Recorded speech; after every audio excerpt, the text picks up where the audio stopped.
আল্লাহ কয় বন্ধু কেন এত কষ্ট করতেছো? তুমি যদি বলতা আমি আমার ফেরেশতা দিয়ে ঢুকাইয়া দিতাম। সুবহানাল্লাহ বলেন। আল্লাহ দরকার নাই, তোমার কাছে বললে তুমি দিতা না, এই জন্য তোমার কাছে কইছি না। সুবহানাল্লাহ বলেন। আমার আল্লাহ ডাক দিয়া কই বন্ধু রে, ও বন্ধু তুমি কি চাইছো? তোমারে দেই নাই। 12 বছর পূর্বে নৌকা ডুবে গেছে 1200 বরযাত্রী সহ। 12 বছর পরে তুমি চাইছো, আমি আল্লাহ তোমার চাওয়াতে আমি 12 বছর পরে বরযাত্রী সহ নৌকা ভাসায়া দিছি। তারপরেও তুমি কও তোমারে দেই না। ও বন্ধু তোমারে কি দিছি না? কো আল্লাহ যাই দিছো, কিন্তু এটা তুমি দিতা না। সুবহানাল্লাহ বলেন না। আল্লাহ তুমি এটা দিতা না। বন্ধু বলেন না। না কইতাম না। সুবহানাল্লাহ বলেন।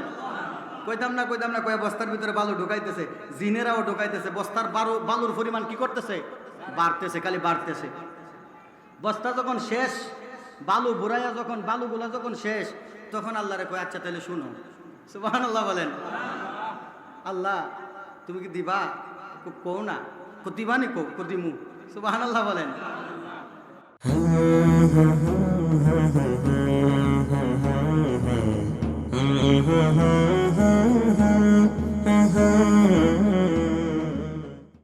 হুজুর গাউসে পাক বড় পীর আব্দুল কাদের জিলানী আল গিলানী রাদিয়াল্লাহু তাআলা আনহু, উনি কিন্তু মাদারজাত ওলি।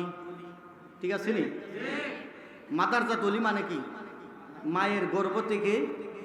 সুবহানাল্লাহ বলেন। হুজুর গাউসে পাক আব্দুল কাদের জিলানী আল গিলানী রাদিয়াল্লাহু তাআলা আনহু, দেখেন আমার নবীকে কেমন ভালোবাসতো, আমার নবীরে কেমন মহাব্বত করত। জীবন ভর দেখছে আমার নবীজি উম্মতময়, উম্মতের জন্য পাগল। হুজুর গাউসে পাকও আমার নবীর উম্মতের জন্য দেওয়ানা ছিলেন। সুবহানাল্লাহ। হুজুর গাউসে পাকও চাই যেন আমার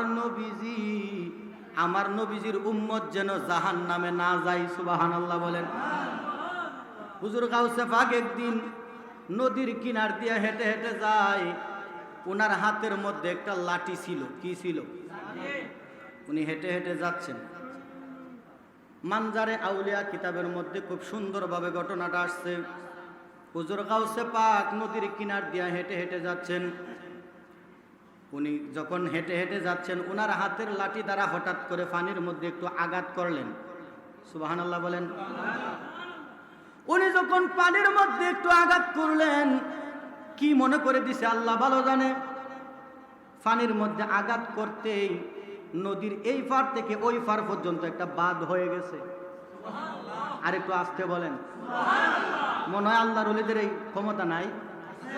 আল্লাহ বলে মাল্লাহুল মাওলা ফালাহুল কুল, বান্দা তুমি আমার হয়ে যাও, আমি তোমার হয়ে যাব, গোটা দুনিয়া তোমার হয়ে যাবে। সুবহানাল্লাহ। গোটা দুনিয়া তোমার কথা শুনবে। তাহলে আমার নবীজি কেমন নবী দেখেন। আমার নবীজি এই হুজুর গাউসে পাক আমার নবীজির আওলাদ কিন্তু। সুবহানাল্লাহ বলেন। তাহলে আমার নবীজির ক্ষমতা কতটুকু হইতে পারে? হুজুর গাউসে পাক বলতেছে যে আমি আব্দুল কাদের, দেখো আমার নবীজির সবচাইতে নিম্নমানের সাহাবী ওয়াসি। কি নাম? কথা বলেন কি নাম? এই ওয়াসি যেই গুড়ার মধ্যে বহন করে, যেই গুড়ার মধ্যে উঠে, ওই গুড়ার পায়ের মানে টাকনুর নিচের এক সিমটি বালির সমতুল্য আমি আব্দুল কাদের না। সুবহানাল্লাহ কইতেন না? অর্থাৎ সাহাবীদের মর্যাদাটা উনি বুঝাইতেছে। তাহলে হুজুর গাউসে পাক উনি হচ্ছে মাদারজাত ওলি, আমার নবীজির আওলাদ। কথা বলেন ঠিক কিনা? হুজুর গাউসে পাক উনি মাদারজাত ওলি, উনিও আমার দয়াল নবীর উম্মতের জন্য দেওয়ানা ছিলেন। সুবহানাল্লাহ বলেন। হুজুর গাউসে পাক পানির মধ্যে আঘাত করতে একটা বাঁধ হয়ে গেছে, একটা রাস্তা হয়ে গেছে। এদিকের পানি এদিকে যাইতে পারে না, এদিকের পানি এদিকে যাইতে পারে না। আরেকটু সামনের দিকে আগাইলেন, আরেকটু সামনের দিকে আগায়া আবার পানির মধ্যে আঘাত করলেন, আরেকটা বাঁধ হয়ে গেছে। সুবহানাল্লাহ। আরেকটা বাঁধ যখন হয়ে গেছে, মধ্যখানে একটা পুকুরের মতো হয়ে গেছে। হুজুর গাউসে পাক বিসমিল্লাহ বলে ওনার পকেটের মধ্যে হাত দিলেন। হাত দিয়া একটা ঝিনুক বাহির করছে। কি করছে? ঝিনুক চিনেননি আপনারা? কি বলেন আপনাদের ভাষায়? না না না, শামুক একটা, ঝিনুক আরেকটা। ওই যে সিনাই সিনাই সিনাই চিনছে? সিনাই, ঠিক আছে নি? সিনাইকে বলে এই ঝিনুক, ঠিক আছে না? হুজুর গাউসে পাক একটা ঝিনুক বাহির করলেন, একটা সিনাই বাহির করলেন। উনি বাহির কইরা এই ঝিনুকের একটা পাল্টা দিয়া উনি এই নদীর পানি সিঁচতে লাগছে। সুবহানাল্লাহ কইতেন না? এই যে পুকুরটা বানাইছে, দুই দিকে দুইটা বাঁধ দিছে, মাঝখানে একটা পুকুর হয়ে গেছে না? হুজুর গাউসে পাক পানিগুলা সিঁচতেছে। কিতাবের মধ্যে আসছে আপনার 10টা মতান্তরে 11টা সিনাই পানি যখন ফালাইছে, সবগুলা পানি শেষ বালুতে পরিণত হয়ে গেছে। আর একটু জোরে বলেন সুবহানাল্লাহ।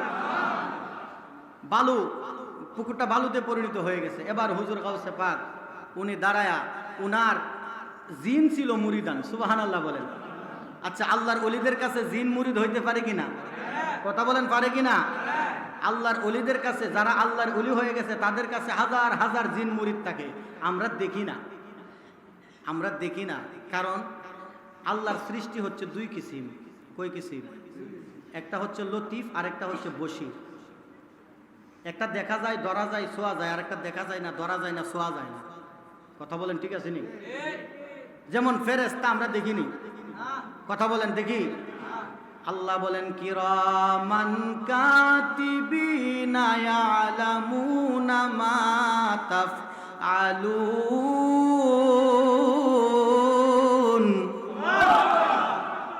আল্লাহ কই বান্দার তোমরা প্রত্যেকজনের গাড়ের মধ্যে দুইজন সম্মানিত লেখক রয়েছে। আসেনি? আসেনি? আজ সত্যি আছে? আজ পর্যন্ত দেখছেননি? অনুভব করছেননি যে 1 কেজি ওজন অথবা 2 কেজি ওজন লাগে? কূপ দিলে পাওয়া যাবে না, কাটলে পাওয়া যাবে না। তাহলে আছে? কথা বলেন, আছে? তাহলে ফেরেশতা দেখার মতো চোখ আমাদের হয় নাই। কথা বলেন, ঠিক আছে নি? তেমনি জিনও আমরা দেখতে পারি না। এই জিনদেরকেও আমার আল্লাহ অদৃশ্য বানাই দিছে মানুষের কাছ থেকে, ঠিক কিনা বলেন? এই জিনও আমরা দেখতে পারি না, তবে আল্লাহর ওলিদের কাছে জিন মুরিদ থাকে। কথা বলেন, ঠিক কিনা? কেউ বুঝিতে পারে না রে ওলি আল্লাহর খেলা, ঠিক কিনা বলেন? বাজান, এই হুজুর গাউসে পাক বড় পীর আব্দুল কাদের জিলানী আল গিলানী রাদিয়াল্লাহু তাআলা আনহু, উনি ডাক দিলেন, হে আমার মুরিদের মধ্যে যত জিনেরা আছো, এ আমার জিনেরা, আমার মুরিদ জিনেরা যারা আছো, তোমরা আমার সামনে হাজির হয়ে যাও। হুজুর গাউসে পাক ডাক দিতে দেরি হয়েছে রে বাবা, 51 জন জিন উনার সামনে হাজির হইতে দেরি হয় না। কয়জন? কয়জন? 51 জন জিন হাজির হয়ে গেছে। হুজুর গাউসে পাক আব্দুল কাদের জিলানী আল গিলানী রাদিয়াল্লাহু তাআলা আনহু উনার জিন মুরিদদেরকে ডাক দিয়া কই, এ জিনেরা, তোমরা কিছু বস্তা হাজির করো, কিছু বস্তা হাজির করো, কিছু বস্তা নিয়ে আসো। জিনেরার ক্ষমতা তো বুঝে না, আপনার মুহূর্তের মধ্যে চলে গেছে। হুজুরে আমরার ফিসা হুজুরে অর্ডার করছে। কথা বলেন, কিছু পাগলা মুরিদান আছে না? কথা বলেন, আছে কিনা? যখন ফিরে একটা অর্ডার দিব, দৌড় মারে যে আমার ফিরে অর্ডার করছে, তাড়াতাড়ি যায়, পাগলের মতো যায়। কথা বলেন, ঠিক আছে কিনা? পাগলের দাম আছে, কিন্তু পাগলের দাম আছে নি? এখন তো মনে করেন পাগল যেদিকে চাইবেন এদিকে পাগল। তোমরা পাগল দেখলে পাগল বলো, পাগল দেখলে পাগল বলো, আসল পাগল চিনলা না।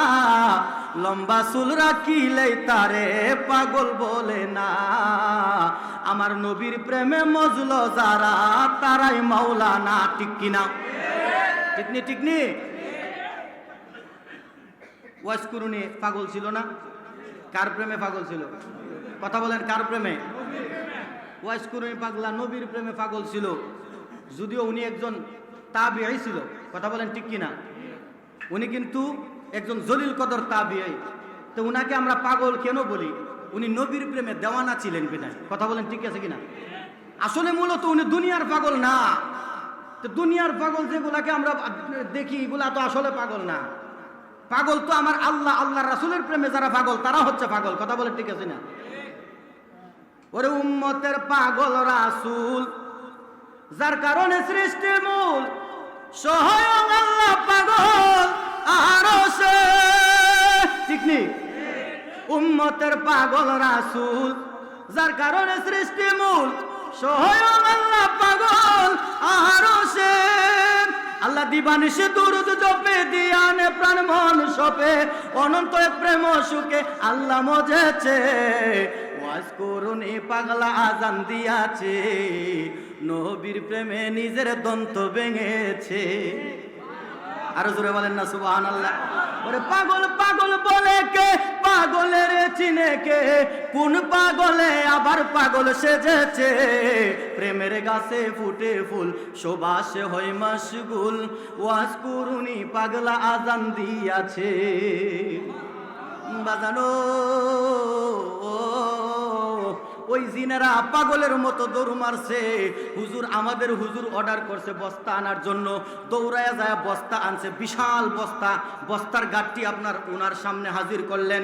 এবার হুজুর গাউসে পাক ডাক দিয়া কই, জিনেরা রে, তোমরা এই বস্তার ভিতরে এই বালুগুলা ঢুকাইতে থাকো। সুবহানাল্লাহ বলেন।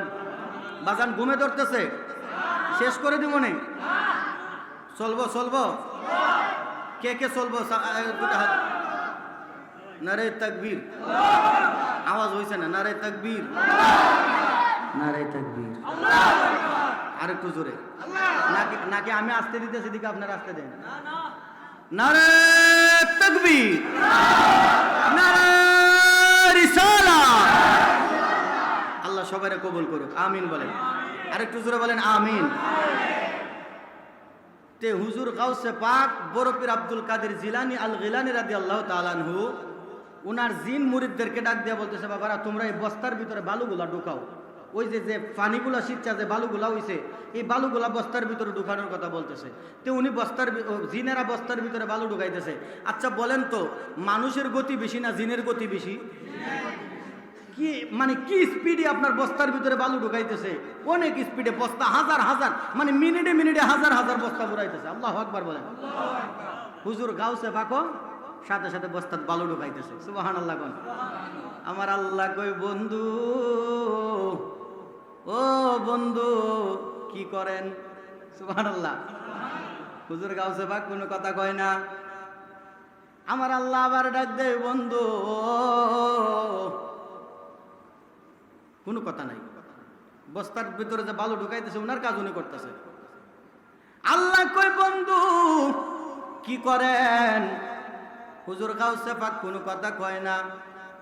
কয়েকবার যখন ডাক দিছে, আল্লাহরে কয়, আল্লাহ আমি কি করি তুমি কি দেখো না? আর একটু জোরে বলেন না সুবহানাল্লাহ। কেউ বাবা, আমাদের এই বাংলার জমিনে দেখবেন কিছু ভাইয়েরা আছে, কই নবী যদি জানতো তাহলে জিজ্ঞেস করে কেন? নাউজুবিল্লাহ কইতেন না? এটা দিয়া কয় কি যে নবী গায়েব জানে না, অথচ এনা হাফিজ সাহেবের কিন্তু অভাব নাই। কথা বলেন ঠিক নেই? সূরা জিন 26 নম্বর আয়াতের মধ্যে আল্লাহ বলেন, আলিমুল গায়বি ফালা ইউযহিরু আলা গায়বি আহাদ। কথা বলেন ঠিক আছে নি? আল্লাহ কয় আমি একমাত্র গায়েব জানি, আর কেউ গায়েব। কথা বলেন, আর কেউ গায়েব? আল্লাহ কইতেছে আল্লাহ একমাত্র গায়েব জানে, আর কেউ জানে না। সূরা জিন 26 নম্বর আয়াত। এখন আপনারা বলেন তো, নবী জানেনি? ওমা ওমা, আপনারা কি আল্লাহর বিরুদ্ধে যাবেন কেন নাকি?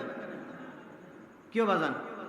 আল্লাহ কইতেছে যে আমি একমাত্র গায়েব জানি, আর কেউ গায়েব জানে না। কারণ আপনারা কি করেন? নবী জানে? আসলে জানে? আরে বাপরে, যে পাগলা দি। হ্যাঁ, এই জন্যই যদি 26 নম্বর আয়াত পড়া পয়সা থাকেন হবে না, 27 নম্বর আয়াতে আল্লাহ কি কইছে দেখতে হবে। কথা বলেন ঠিক আছে নি? বাংলাদেশের এক বাদাইম্মা, কি দাইম্মা? গুমরা একটু বাঙাই দরকার আছে নি? এতক্ষণ ধরে তো মনে করেন কিছু কইলাম না, হাসি টুসি মানে হাসাইছি না, একটু কই বেজার হইবেন, কষ্ট পাইবেন। বাংলাদেশের এক বাদাইম্মা, কি দাইম্মা? ভারত গেছে, কামরূপ কামাক্কা কবিরাজি শিখবো। কি শিখবো? কবিরাজি শিখার জন্য গেছে। পরে কবিরাজের কাছে গেছে, উস্তাদ আপনার কাছে শিখতে আইছি। কহ বাবা শিখতে আইছো? ঠিক আছে, তবে তুমি 12 বছর থাকতে হবে। কয় বছর? 12 বছর যদি থাকতে পারো, পুরাপুরি কবিরাজি তোমারে শিখাই তুমি। কিরাগিরি পুরাপুরি, কিরাগিরি পুরাপুরি কবিরাজি শিখাই তুমি। তো চিন্তা করতেছে মনে মনে মনে মনে বাদাইম্মা কইতেছে শুকনি কোনো বলে 12 বছর থাকতাম। পরে কইতেছে ঠিক আছে হুজুর, আমি 12 বছর থাকবো। 12 বছর থাকবো কয়েছে রা হুজুরের কথা দিছে। দিন যাইতেছে, আর মনে মনে কবিরাজের বই খুঁজতেছে। কবিরাজি যে করে কবিরাজে, এবার তো বই দেখা দেখা কবিরাজি করে। এই বই যদি আমি পাই তাহলে এখানে 12 বছর কাটাইবার কি দরকার? এইটা হলে বাংলাদেশে আমাকে বই দেখা দেখা কবিরাজি শুরু করে দেবো, 12 বছর কি দরকার? কথা বলেন না? বই যদি আমি ফায়ালাইতে বই দেখা দেখা বাংলাদেশে যায় কবিরাজি করমু, এখানে 12 বছর কাটাইবার দরকার আছে নি? কথা বলেন, দরকার আছে? বাদাইমা মনে মনে কুস্তাছে হঠাৎ একদিন বই ফায়ালাইছে, মাশাআল্লাহ। বই ফাইয়া গাঠি মানে কাপড় সাফর গাঠি গুটি আনার কথা কোনো মনে নাই, কিতাব লয়ে এমন দৌড় উঠছে বাংলাদেশও। আয়াসারা দেখে নিজের মার ফায়ের মধ্যে হয়েছে 20 পুরা। কি পুরা? কথা বলেন না, কি পুরা? তো খাইছে রে, 20 পুরা হয়েছে মার। এখন ডাক্তার কবিরাজের কাছে যায়, কি করমু? আমার দ্বারে তো কবিরাজের বই আছে, দেখি পুরার কি চিকিৎসা আছে। দেখতে পুরার কি চিকিৎসা আছে? মাশাআল্লাহ, খুলতে শুরু করছে। খুলতে বইয়ের 30 নাম্বার পৃষ্ঠার মধ্যে যায় দেখে লাস্টের কয়েকটা লাইনও লেখা, যদি 20 পুরা হয়, মনোযোগ দিয়েন, যদি 20 পুরা হয় মোটা লোহা, চিকন হইলে চলতো না, চিকন হইলে কইতেছে যদি 20 পুরা হয় মোটা লোহা আগুনে দিয়া গরম করে লাল করে ফুরার ভিতরে দিলে ফুরা ভালো হয়ে যায়। ফুরার ভিতরে দিলে ফুরা কি হয়ে যায়? বাদাইমাকে ফাইছি রে, ফাইছি। বই ফালাইয়া এবার কুজ্জা মোটা লোহা বাইর করছে, সবচাইতে মোটা যেটা পাইছে এটা বাইর করে আগুনে দিয়ে অনেক কান সময় কেটে লাল করছে। লাল করে নিয়ে মার ফুরার মধ্যে যখন দিছে, শেষ। মা কি হয়েছে? মরে গেছে।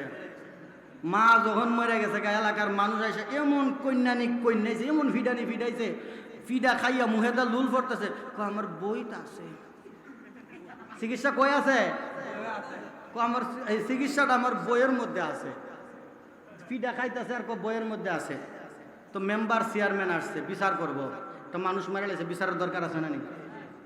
মেম্বার চেয়ারম্যান আইসা কি রে, তুই কি চিকিৎসা দিলে ডাক্তার কবিরাজের কাছে না নিয়া তুই নিজেই পণ্ডিতি করছ, তোর মারে মারা লাইছ, তোর তো বিচার করতেইব।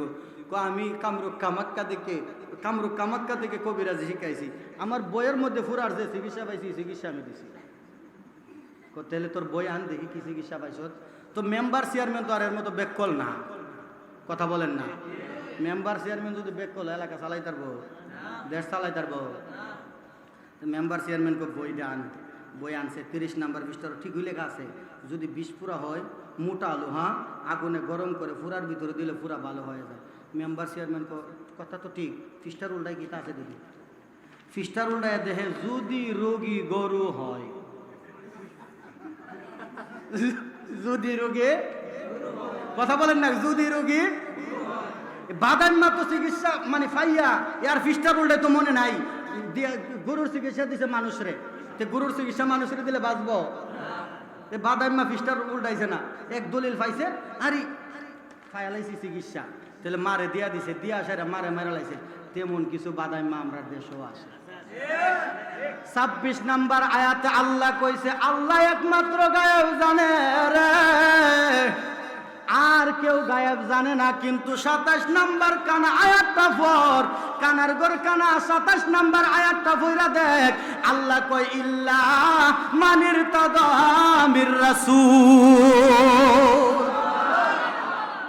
আল্লাহ কয় ইল্লা মানির তাদামির রাসূল, আমার মনোনীত রাসূলকে আমি আল্লাহ গায়েব জানাইছি। আর একটু আস্তে কোন, আর দলিলের দরকার আছে নি? কথা বলেন, আর দরকার আছে? কোরআনের একটা আয়াতই যথেষ্ট। এটা কি অবিশ্বাস করতে পারবেন? কথা বলেন, করতে পারবেন? করার কোনো সুযোগ আছে? আল্লাহ কয় জালিকাল কিতাবু লা রাইবা ফি, সুবহানাল্লাহ। বিশ্বাস করলে কি হইব? ঈমান থাকবো। তাহলে কথা কন না দিই, কোরআনের অবিশ্বাস, কোরআনের উপরে অবিশ্বাস করলে কি হইব? ঈমান চলে যাবে। কোরআনের একটা আয়াতের উপরে কেউ অবিশ্বাস করা যাবে না। এই কোরআন আমার আল্লাহ বলেছে জালিকাল কিতাবু লা রাইবা ফি, কোনো সন্দেহ নাই। সন্দেহ করলে ঈমান শেষ, সন্দেহ করলে ঈমান শেষ। তাহলে বেশি দলিলের তো দরকার নাই। কথা বলেন, ঠিক নেই? তাহলে তারা যে বলে যে নবী যদি জানতো তাহলে জিজ্ঞেস করে কেন? আরে বাবা, নবী যেটা জানে এটা হচ্ছে হাকিকত। নবী যেটা জবান দ্বারা শুনতে চায়, কান দ্বারা শুনতে চায়, এটা হচ্ছে শরীয়ত, জগতের মানুষকে জানানোর জন্য। কথা বলেন ঠিক নেই? তাহলে আমি বলবো আল্লাহও জানে না? কারণ কুরআন শরীফে আল্লাহ বলে, মুসা নবীরে বলছিল যে মুসা তোমার হাতের মধ্যে কি? কথা বলেন না? হে মুসা তোমার হাতে কি? তাহলে আল্লাহ কি দেখতেছে না? আল্লাহ কি জানে না? তাহলে মুসা নবীরে জিজ্ঞেস করলো যে তোমার হাতে কি? মুসা কয় আল্লাহ লাডি। সুবহানাল্লাহ বলেন। তাহলে আল্লাহ জানে, জানার পরেও প্রশ্ন করে, জান না প্রশ্ন করে কেন? এটা জগতের মানুষকে জানানোর জন্য। সুবহানাল্লাহ বলেন। জানি, কথা বলেন জানি। তাহলে আল্লাহ প্রশ্ন করার কারণ হচ্ছে এটা যাতে জগতের মানুষ জানতে পারে। সুবহানাল্লাহ বলেন। আমার নবীর মনের খবরও আমরা জানি না, তবে নবী আমরার মনের খবর জানে। কথা বলেন ঠিক না? নবী আমরার মনের খবর জানে। তুমি তো মালাকুল কাদির, কত বাদশারে বানাও ফকির। আল্লাহ তোমার লীলা কুদরতের উপর, আল্লাহ ফরওয়ার, গুনাহ খাতা মাফ করো আমরার। ওরে গুনাহ খাতা মাফ করো আমরার, আল্লাহ ফরওয়ার, গুনাহ খাতা মাফ করো আমরার। সুবহানাল্লাহ। হুজুর গাউসে পাককে আমার আল্লাহ ডাক দিয়া কয়, বন্ধু, ও বন্ধু আব্দুল কাদের কি করো? আব্দুল কাদের জিলানী কোনো কথা বলে না। হঠাৎ করে আল্লাহরে কয়, আল্লাহ তুমি কি দেখো না? সুবহানাল্লাহ বলে। আল্লাহ কই, বন্ধু রে, আমি তো দেখতেছি, তারপরেও তোমার জবান দ্বারা শুনতে চাই। আমার আল্লাহকে আব্দুল কাদের জিলানী ডাক দিয়া কয়, আল্লাহ আমি আমার মুরিদদেরকে নিয়ে বস্তার ভিতরে বালু ঢুকাই। আল্লাহ কয় কেন? কেন তুমি জানো লাগতো না? সুবহানাল্লাহ বলেন না? প্রেমের খেলা, এটা হচ্ছে প্রেমের খেলা। এটা যদি বিয়াদবি মনে করেন তাহলে হবে না। আমরা যখন এক বন্ধু ভালোবাসি, অনেক সময় দেখা যায় বন্ধুরে ভালোবাসা কত ধরনের গালি দেয়, কত ধরনের সিমটি কিল গুতাগুতি। কথা বলেন ঠিক নেই? এটা হচ্ছে ভালোবাসার খেলা। কথা বলেন ঠিক নেই? প্রেম সারা দুনিয়া চলেনি। কথা বলেন চলে? আল্লাহ প্রেমের খেলা খেলতেছে। সুবহানাল্লাহ বলেন। আব্দুল কাদের জিলানী কয়, আল্লাহ তোমার জানার দরকার নাই। দরকার আছে? আল্লাহ কয় দরকার আছে। কেন? জানি না কি করবা? তুমি কেন বস্তার ভিতরে বালু ঢোকাও? আসলে আল্লাহর সাথে প্রেমের একটা খেলা খেলতেছে, সময়টা যাইতেছে আর বস্তার ভিতরে বালুর পরিমাণটা বাড়তেছে। সুবহানাল্লাহ। আল্লাহ কয়, বন্ধু কেন এত কষ্ট করতেছো? তুমি যদি বলতা আমি আমার ফেরেশতা দিয়ে ঢুকাইয়া দিতাম। সুবহানাল্লাহ বলেন। আল্লাহ দরকার নাই, তোমার কাছে বললে তুমি দিতা না, এই জন্য তোমার কাছে কইছি না। সুবহানাল্লাহ বলেন। আমার আল্লাহ ডাক দিয়া কই, বন্ধু রে, ও বন্ধু তুমি কি চাইছো? তোমারে দেই নাই। 12 বছর পূর্বে নৌকা ডুবে গেছে 1200 বরযাত্রী সহ। 12 বছর পরে তুমি চাইছো, আমি আল্লাহ তোমার চাওয়াতে আমি 12 বছর পরে বরযাত্রী সহ নৌকা ভাসায়া দিছি। তারপরেও তুমি কও তোমারে দেই না। ও বন্ধু তোমারে কি দিছি না? আল্লাহ যাই দিছো, কিন্তু এটা তুমি দিতা না। সুবহানাল্লাহ বলেন না? আল্লাহ তুমি এটা দিতা না। বন্ধু বলেন না? না কইতাম না। সুবহানাল্লাহ বলেন। কইতাম না কয়ে বস্তার ভিতরে বালু ঢুকাইতেছে, জিনেরাও ঢুকাইতেছে। বস্তার বালুর পরিমাণ কি করতেছে? বাড়তেছে, খালি বাড়তেছে। বস্তা যখন শেষ, বালু বুড়াইয়া যখন বালুগুলা যখন শেষ, তখন আল্লাহরে কয়, আচ্ছা তাহলে শুনো। সুবহানাল্লাহ বলেন। আল্লাহ তুমি কি দিবা? কও না। দিবানি কো দিমু। সুবহানাল্লাহ বলেন। আব্দুল কাদের জিলানী ডাক দিয়া কয়, আল্লাহ তুমি দিবা যেহেতু, এই বস্তার ভিতরে যতগুলা বস্তার ভিতরে যতগুলা বালু ঢুকাইছি, প্রত্যেকটা বালুর কণা পরিমাণ, প্রত্যেকটা বালুর সমতুল্য আমার আখির নবীর উম্মতকে মাফ করে দাও। আর একটু আস্তে কন্যা, এই উম্মতরি কারা? আমরা। কথা বলেন কেডা? আমরা। আর আমরাই কই হুজুর গাউসে ভাগাবার কেডা? কত কয়না এমন আছে না? গাউসে ভাগ বলা যাইতো না। নাউজুবিল্লাহ বলেন। আসেনি এরকম? গাউসে ভাগ বলা যাইতো না। চিন্তা করেন। আল্লাহ কয়, মান আদালি ওয়ালিয়ান ফাকাদ আযামতুহু বিল হারব। সাবধান, আমার ওলিদের সাথে দুশমনি করা চলবে না। আল্লাহ বলে যদি আমার ওলিদের সাথে আমার বন্ধুর সাথে গুস্তাকি করো আমি আল্লাহ নিজে তোমার সাথে যুদ্ধ ঘোষণা করি। কে যুদ্ধ করব? পারবেননি?